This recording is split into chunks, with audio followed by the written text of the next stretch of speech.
കഴിഞ്ഞ ക്ലാസ്സിൽ നമ്മൾ ഡിസ്കസ് ചെയ്തുകൊണ്ടിരുന്നത് ബക്കൽ കാവിറ്റിയെ കുറിച്ചായിരുന്നു.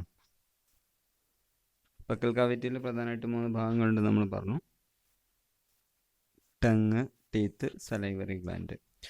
സലൈവറി ഗ്ലാൻഡ് സലൈവ പ്രൊഡ്യൂസ് ചെയ്യും. ടീത്ത് ഫുഡിനെ ഗ്രൈൻഡ് ചെയ്യും. ടങ് അതിനെ മിക്സ് ചെയ്യാൻ വേണ്ടി അതുപോലെ വിഴുങ്ങാൻ വേണ്ടി സഹായിക്കും നമ്മൾ പറഞ്ഞു.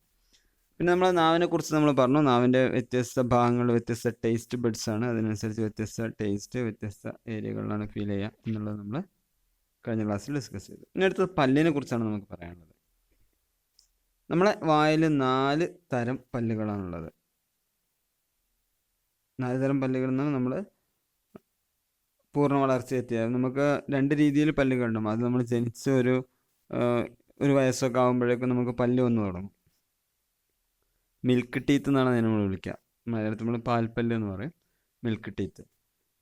അങ്ങനെ അത് കഴിഞ്ഞ് നമുക്കൊരു 6-7 വയസ്സൊക്കെ ആകുമ്പോൾ ആ പല്ല് പോയിട്ട് പെർമനൻ്റ് ടീത്ത് വരും. അപ്പോൾ ഈ മിൽക്ക് ടീത്ത് എന്ന് പറഞ്ഞാൽ നമ്മൾ പറഞ്ഞ പോലെ ഇത്രയും കാറ്റഗറി ഒന്നും ഉണ്ടായിക്കൊള്ളണമെന്നില്ല. അതേസമയം പെർമനൻ്റ് ടീത്ത് നമ്മൾ സാധാരണ ഇതിൽ പല്ലുമായി ബന്ധപ്പെട്ട കാര്യങ്ങൾ നമ്മൾ പെർമനൻ്റ് ടീത്ത് വന്നിട്ടാണ് നമ്മൾ ചെയ്യുക.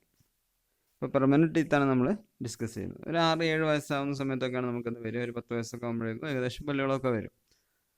മുഴുവൻ പല്ലുകളും വരണമെങ്കിൽ ശരിക്കും ഒരു 20-25 വയസ്സ് വരെ കഴിയുമ്പോഴേക്കൊക്കെയാണ് നമുക്ക് എല്ലാ പല്ലുകളും വന്ന് തീരുക.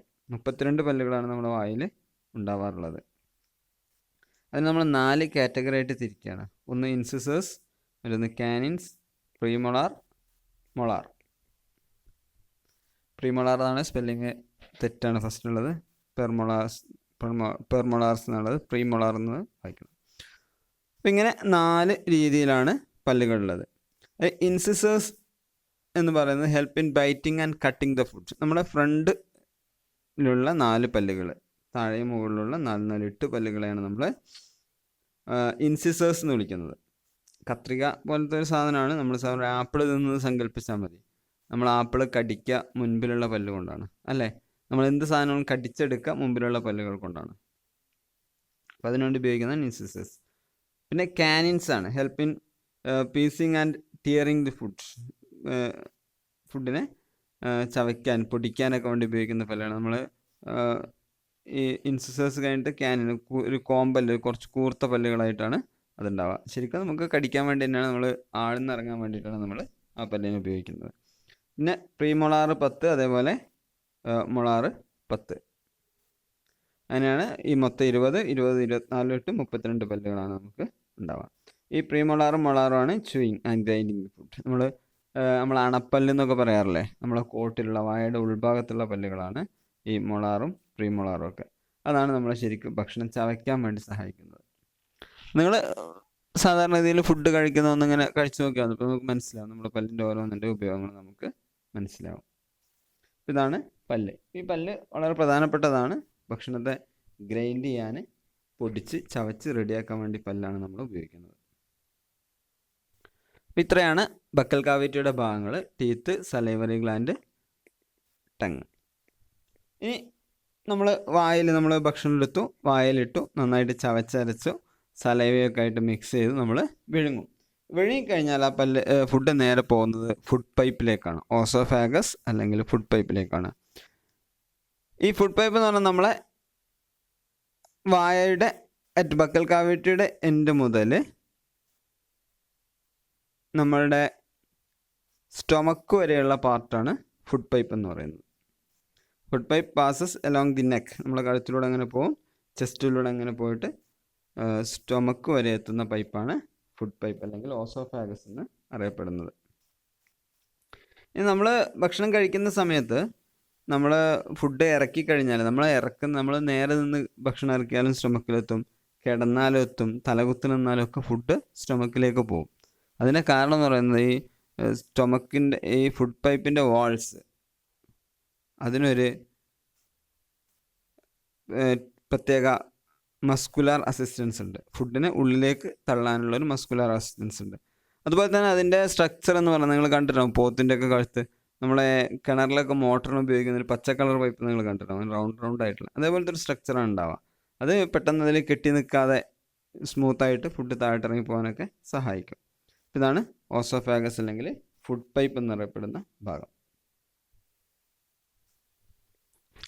ഈ ഫുഡ് പൈപ്പിലൂടെ തന്നെയാണ് നമ്മളുടെ എയറും പാസ് ചെയ്യുന്നത്. നമ്മൾ കണ്ണാടിക്ക് മുമ്പിൽ നിന്ന് വായ തുറന്ന് നോക്കിയാൽ മതി. അപ്പോൾ നമ്മൾ മൂക്കിൽ നിന്നുള്ള 2 ഹോളുകൾ നമ്മൾ അണ്ണാക്കിലേക്ക് ഓപ്പൺ ആയിട്ട് നമുക്ക് കാണാൻ പറ്റും. അപ്പോൾ നമ്മൾ ശ്വസിക്കുന്ന സമയത്ത് എയർ നമ്മുടെ മൂക്കിലൂടെ കയറും, എന്നിട്ട് നമ്മളെ ഫുഡ് പൈപ്പിലൂടെ അത് ട്രാവൽ ചെയ്യും. കുറച്ച് ഭാഗം കഴിഞ്ഞാൽ എയർ നേരെ എയർ പൈപ്പിലേക്ക് വിൻ പൈപ്പിലേക്ക് കയറും. ഫുഡാണെങ്കിൽ അത് നേരെ സ്റ്റൊമക്കിലേക്ക് പോകും. വിൻ പൈപ്പിനെ പ്രൊട്ടക്റ്റ് ചെയ്യാൻ വേണ്ടി ചെറിയൊരു ലിഡ്, ഒരു മൂടി പോലെ ഒരു സാധനം ഉണ്ടാവും. നമ്മൾ ശ്വസിക്കുന്ന സമയത്ത് ഈ മൂടി ഓപ്പൺ ആവുകയും എയർ ഉള്ളിലേക്ക് പോവുകയും ചെയ്യും. നമ്മൾ ഭക്ഷണം വിഴുങ്ങുന്ന സമയത്താണെങ്കിൽ ഈ ലിഡ് അടഞ്ഞു കിടക്കും, അതുകൊണ്ട് ഫുഡ് നേരെ സ്റ്റൊമക്കിലേക്ക് പോകും. ഇനി ഏതെങ്കിലും കാരണവശാൽ നമ്മൾ ഫുഡ് വിഴുങ്ങുന്ന സമയത്ത് നമ്മൾ ശ്വസിക്കുക കൂടെ ചെയ്തിട്ടുണ്ടെങ്കിൽ ഈ ലിഡ് ഓപ്പൺ ആവുകയും ഫുഡ് നേരെ നമ്മൾ വിൻഡ് പൈപ്പിലേക്ക് എൻ്റർ ചെയ്യുകയും ചെയ്യും. അപ്പോഴാണ് നമുക്ക് തരിപ്പ് പോകാന്ന് പറയുന്ന ഒരു ഫീലിംഗ് ഉണ്ടാവുക. നമ്മൾ ചുമച്ച് ഒക്കെ ചെയ്യും. ആ സമയത്ത് ആ ഫുഡ് ഉള്ളിലേക്ക് കയറിയ ഫുഡ് വിൻഡ് പൈപ്പിൻ്റെ ഉള്ളിൽ നിന്ന് പുറത്തേക്ക് തെറിച്ച് പോവുകയും ചെയ്യും. അങ്ങനെ നമുക്ക് ആശ്വാസം കിട്ടും. ഇതാണ് ഫുഡ് പൈപ്പ് എന്ന് പറയുന്ന സാധനം. ഇനി അടുത്ത പാർട്ട്, മൂന്നാമത്തെ പാർട്ട്, വളരെ പ്രധാനപ്പെട്ട പാർട്ടാണ് സ്റ്റൊമക്ക്. സ്റ്റൊമക്ക് നമ്മൾ ആമാശയം എന്ന് പറയാറുണ്ട്. ഇതൊരു സഞ്ചി പോലുള്ളൊരു പാർട്ടാണ്, ഒരു ചാക്കാണ് ശരിക്കും പറഞ്ഞാൽ. അതേ ഫുഡ് എത്തുന്നതിനനുസരിച്ച് അങ്ങനെ വീർക്കും. ഒരു പരിധിയുണ്ട്, അതിനപ്പുറത്തേക്കാവില്ല. എന്നാലും ഫുഡ് എത്തുന്നതിനനുസരിച്ച് അതിന് കുറേയധികം ഫുഡിനെ ഉൾക്കൊള്ളാൻ വേണ്ടി കഴിയും. അപ്പം നമ്മൾ സാധാരണഗതിയിൽ നമ്മൾ വായിൽ നിന്ന് ചവച്ചരച്ച ഫുഡിനെ നേരെ ഒറ്റയടിക്ക് സ്റ്റൊമക്കിലേക്ക് എത്തിക്കുക ചെയ്യുക. അങ്ങനെ നമ്മളൊരു സമയത്ത് നമ്മൾ ഉച്ചഭക്ഷണം കഴിക്കുകയാണെങ്കിൽ നമ്മൾ ആ ഭക്ഷണത്തെ മൊത്തം ഒരു 10 മിനിറ്റ് കൊണ്ട് അല്ലെങ്കിൽ 15 മിനിറ്റ് കൊണ്ട് നമ്മളുടെ മുമ്പിലുള്ള മുഴുവൻ ഫുഡ് നമ്മൾ സ്റ്റൊമക്കിലെത്തിക്കും.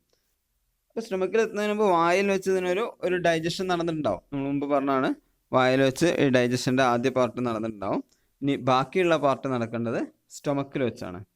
ഇപ്പോൾ സ്റ്റൊമക്കിൽ ഫുഡ് എത്തിക്കഴിഞ്ഞാൽ അതിനെ ഡൈജസ്റ്റ് ചെയ്യാനുള്ള, ദഹിപ്പിക്കാനുള്ള കുറേ ഫങ്ഷൻസ് നമ്മളുടെ സ്റ്റൊമക്ക് ചെയ്യും.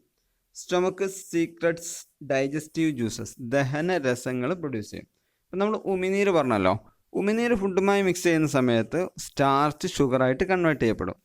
ഇതേപോലുള്ള സാധനങ്ങളാണ് നമ്മൾ ഡൈജസ്റ്റീവ് ജ്യൂസ് എന്ന പേരിൽ, അല്ലെങ്കിൽ ഡൈജസ്റ്റീവ് എൻസൈംസ് എന്ന പേരിൽ വിളിക്കുന്നത്. അപ്പോൾ ഈ ഡൈജസ്റ്റീവ് ജ്യൂസസ് ഫുഡിനെ മറ്റു പല സാധനങ്ങളാക്കിയിട്ട് കൺവേർട്ട് ചെയ്യും. ഹൈഡ്രോക്ലോറിക് ആസിഡ്, അതേപോലെ തന്നെ മ്യൂക്കസ്, ഇങ്ങനെ പല സാധനങ്ങളും ഇത് പ്രൊഡ്യൂസ് ചെയ്യും. നമ്മൾ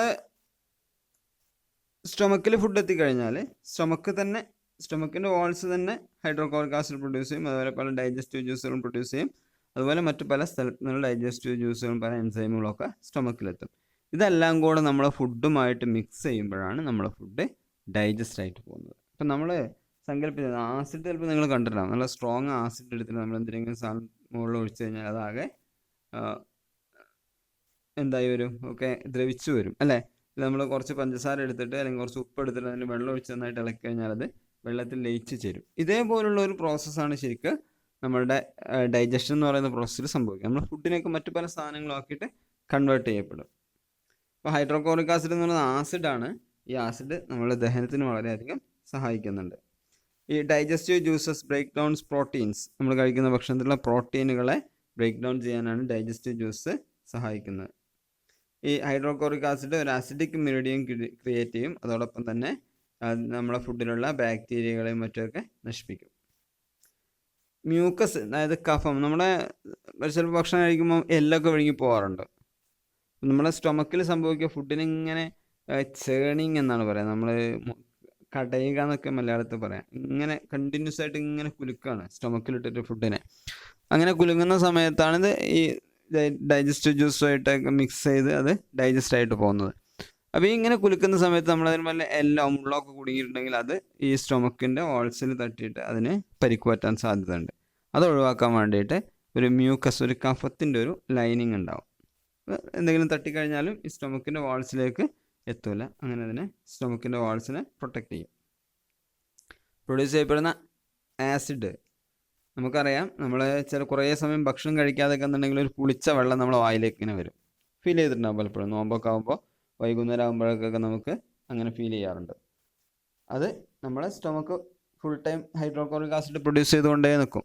ഈ പ്രൊഡ്യൂസ് ചെയ്യുന്ന ഹൈഡ്രോക്ലോറിക് ആസിഡ് നമ്മളെ ശരീരം ഉപയോഗിച്ചിട്ടില്ല എങ്കിൽ അത് നമ്മളെ സ്റ്റൊമക്കിൽ കൂടും. അസിഡിറ്റിക്ക് കാരണമാവും. അസിഡിറ്റി നിങ്ങൾ കേട്ടിട്ടുണ്ടാവും, അൾസർ, അസിഡിറ്റി പോലുള്ള സാധനങ്ങളൊക്കെ കേട്ടിട്ടുണ്ടാവും. അപ്പോൾ ഇത് ആസിഡിൻ്റെ കണ്ടൻറ്റ് കൂടിക്കഴിഞ്ഞാൽ നമ്മളെ സ്റ്റൊമക്കിന് പ്രശ്നമാണ്. ആസിഡ് കൃത്യമായി പ്രൊഡ്യൂസ് ചെയ്യപ്പെട്ടിട്ടുണ്ടെങ്കിൽ ഡൈജഷൻ ശരിക്കും നടക്കില്ല. ദഹനക്കേട് ഉണ്ടായാൽ ചിലപ്പോൾ നമ്മൾ ചെറുനാരങ്ങ ഒക്കെ കുടിക്കാറുണ്ട്. ചെറുനാരങ്ങ ആസിഡാണ്, അത് നമ്മൾ ഡൈജഷൻ ഫാസ്റ്റ് ആക്കും. അതുപോലെ തന്നെ നമ്മൾ കണ്ടിന്യൂസ് ആയിട്ട് നമ്മൾ സോഫ്റ്റ് ഡ്രിങ്ക്സുകളൊക്കെ കുടിക്കാറുണ്ട് പലപ്പോഴും.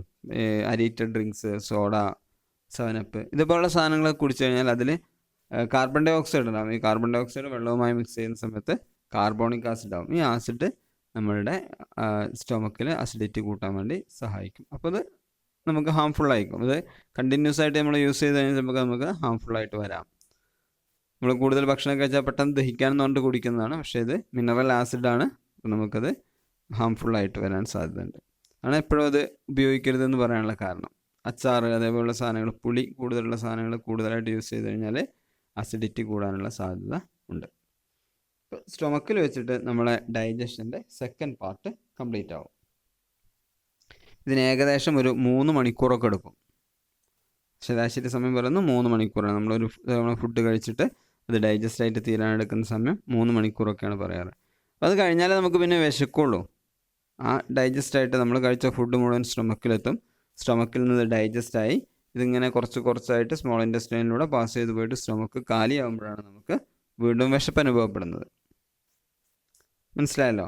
ഇതാണ് സ്റ്റൊമക്കിൻ്റെ ഫങ്ഷൻ. നമ്മൾ ഒരു സാക്കാണ്, ഒരു സഞ്ചി പോലത്തെ ഒരു സാധനമാണ്. അതിൽ ഫുഡ് എത്തുന്നതിനനുസരിച്ച് വീർക്കും. അതിൽ പല ഡൈജസ്റ്റീവ് എൻസൈമുകളും എത്തും. ഹൈഡ്രോക്ലോറിക് ആസിഡ് ആവും. ഇതെല്ലാം കൂടെ നമ്മൾ ഫുഡിനെ പൂർണ്ണമായിട്ട് ഡൈജസ്റ്റ് ആക്കിയിട്ട് മാറ്റും. ഇനി അടുത്തത് സ്മോൾ ഇൻറ്റസ്റ്റൈൻ ആണ്. നമുക്ക് അടുത്ത ക്ലാസ്സിൽ ഡിസ്കസ് ചെയ്യാം.